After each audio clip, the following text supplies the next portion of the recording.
Today I've spent 40 of His Majesty's Great British Pounds,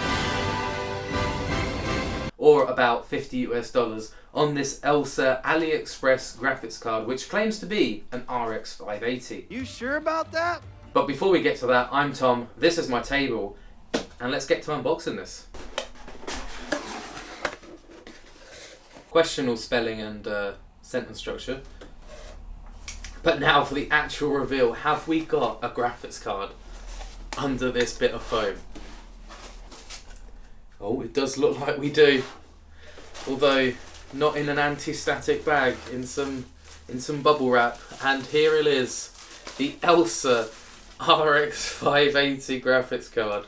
And wow, isn't it? It's actually not too bad, although it's pretty heavy. I gotta say, it's pretty heavy for just an RX 580. It's quite the rectangular, boxy shape, isn't it? It's very, very edged. Oh, that's all I can say. It's really sharp, actually. The edges are really, really sharp.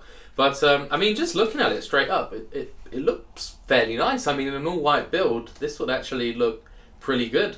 I don't know if the fans light up. I don't know if it's RGB. I mean, that would be a bonus. We all know that gets us extra frames. Looking through the plastic shroud, everything looks alright. It looks fairly nice and clean. We've got one 8-pin power connector just there. And, well, yeah, let's get it for the first test and let's see if it actually turns on. The moment of truth. Well, we've got a post. Right then, so currently in the AMD Adrenalin software, and you can see it's coming up as being detected as an AMD Radeon RX 580 2048 SP. Now that is like a cut down RX 580, so it was released a little bit after the 580, but like the name suggests, I think the 2048 SP is related to how many shader units it has, because I think the original has around 2,300 something shader units, so this has around 300 less shader units. So it's it performs a little bit worse than the normal RX 580, so that might help explain the decrease in price. But yeah, we're going to jump into a pretty new game and see what it's like. So straight away, trying to load the finals, which again is a game that's pretty much just recently released. We've already got a message saying this is below the minimum hardware required, so I mean, let's just give it a go anyway. So in the settings screens for the finals, we are at 1080p, 1920 by 1080. We haven't got FSR on at the moment, but we will potentially turn it on, which I'm thinking we're going to have to. And we are on the medium preset. We're going to just try stick it out at medium. And yeah, we'll see where we get for a sec. And hopefully we can get into a game and have, you know, I would think this would be a decent success if we managed to stay at around 30 FPS on this game with these settings. Okay, here we are straight up in the game, and you know what? To actually just be straight in and be on 45 FPS, I'm actually fairly surprised. I'm not gonna lie. I'm really surprised right now. We'll see what it's like when there's some destruction and stuff. In fact, let's actually... You know what? That still wasn't too bad. It went down to about 35 there, with all the effects going off. Yeah, not too bad really. Let's see if we can get up on this building. We got a jump pad. We'll jump over there. Oh god. Let me go. No. It's feeling pretty smooth. I can't lie. I'm so surprised.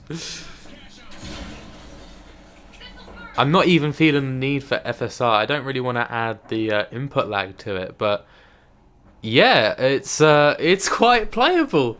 So I'm gonna do something a bit mad. Maybe we're gonna try up the ante a little bit, and we're gonna go play at my native resolution, which is 4K. Hopefully this doesn't crash instantly, and we are gonna put FSR on, and we'll put it on performance and see what happens there. Oh god, this is gonna be bad. What we at? 4K FSR and performance, 37 FPS. That's decent as well. I'm really surprised. Let's try bounce across, see what happens. In terms of this being on performance, it's it's looking pretty good, you know. I don't really see any obvious like artifacting in the corners and that. It's looking quite sharp. Yeah, wow, this is. I mean, it is a bit lower now at, but it's still above 30. So we'll see with some destruction again. Yeah, that seems fairly solid. Right, let's actually try get to where there's some players. Right, let's see. Throw down some goo. Oh god, I'm on fire now as well. Let's just hide in this corner.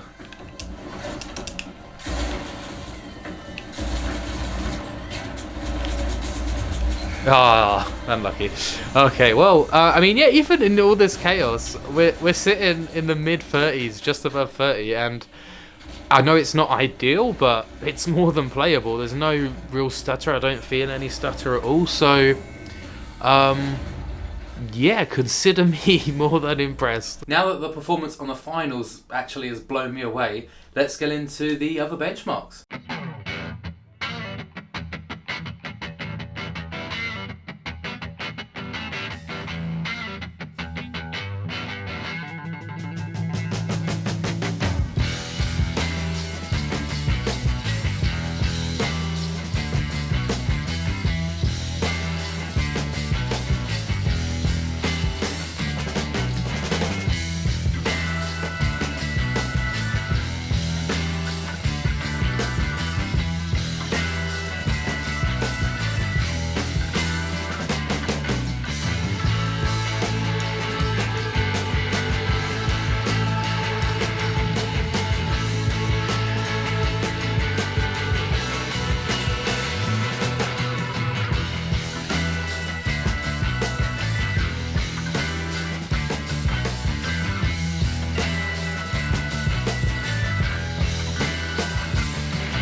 So we've looked at 7 games, and yeah, let me know what you think. I think it's done a lot better than I was expecting. I mean, I was quite happy that it even turned on, just because it's the first time I've actually got anything from AliExpress, and I really didn't expect that a PC part would do as good as it has done.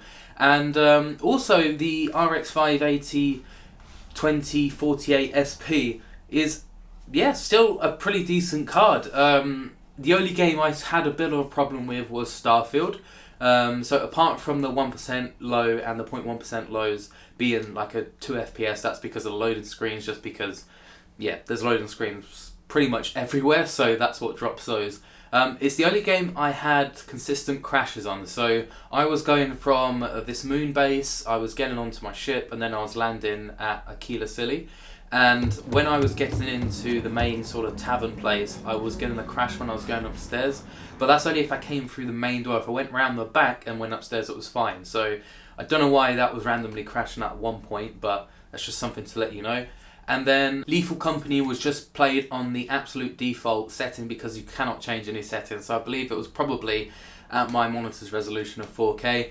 And yeah, that did really well as well. I think it had an average of 92, I think it was. And yeah, I felt maybe 1 or 2 dips here and there, like when I was going inside the bases, but nothing major. That ran really smooth, to be fair. So yeah, I think overall it's a really, really good card, and especially for the price. I mean, right now a used RX 580 here in the UK on eBay is about £120, so I've got it for about 1/3 of the price. Even though it's not the full RX 580 experience, it's still pretty decent. So yeah, do let me know what you think of the card. Would you consider buying it, or would you consider buying other cards from AliExpress? And should I maybe get another one? Or maybe even do a full PC from AliExpress? Yeah, let me know in the comments below. And if you like the video, maybe consider leaving a like. I would greatly appreciate it. And if you are new, hit the subscribe button. See you in the next one. Bye!